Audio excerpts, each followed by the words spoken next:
In the previous exercise, you will have opened up a lot of discussion and feedback on what valued, trusted and chosen means to your team personally, to donors and your charity.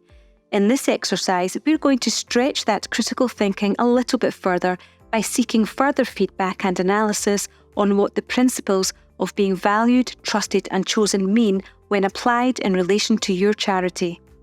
The following feedback discussion exercise should take approximately 1 hour, longer if you have a larger team.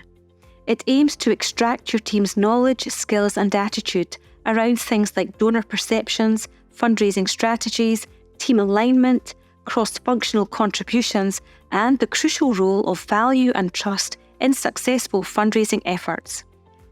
In particular, we're looking to increase comprehension around things like the competitive charity landscape. You don't want your team living in a bubble, but you do want them to comprehend the competitive nature of the charitable sector, recognising the multitude of choice available to donors, including trusts, for allocating their funds. Appreciating donor perspective. Your team will gain an appreciation for donors' decision-making process and how other charities also want to actively engage with them. And remember, at all times when we talk about donors, we're talking about the grant-giving bodies who also donate to charities. Differentiation. You want your team to see the importance of demonstrating value, transparency, and differentiation to set your charity apart from competitors. Alignment with fundraising vision.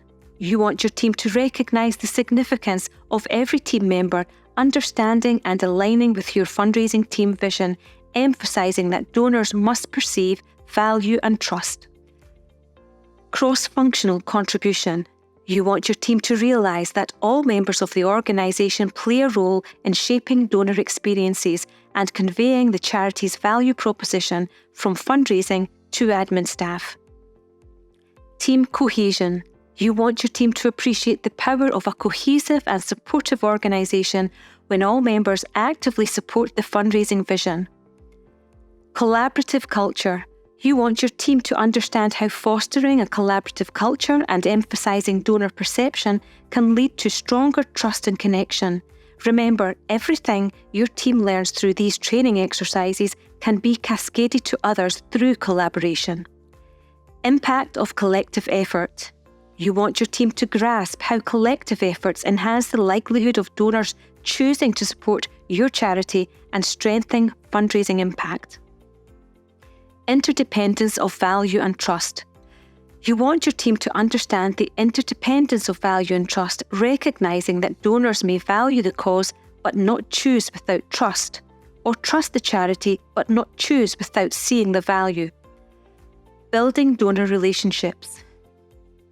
You want your team to really appreciate the importance of building strong donor relationships, cultivating trust, and consistently delivering on the organisation's mission for maintaining donor loyalty and increasing lifetime value. So how does this exercise work to achieve that? Using the worksheet provided, you're going to ask your team to read or read aloud 18 critical thinking paragraphs, and they should spend a few minutes discussing each paragraph. You can stimulate conversation by asking questions such as, do you agree? What does this mean? Do we do this? It's also worthwhile taking a note of each paragraph that team members agree or disagree with and noting down any positive feedback and ideas relating to being valued, trusted and chosen, as this is something that you can reiterate later when it comes to defining your fundraising vision statement with your team. In the next lesson, we'll look at a step-by-step process to help your team define their fundraising vision.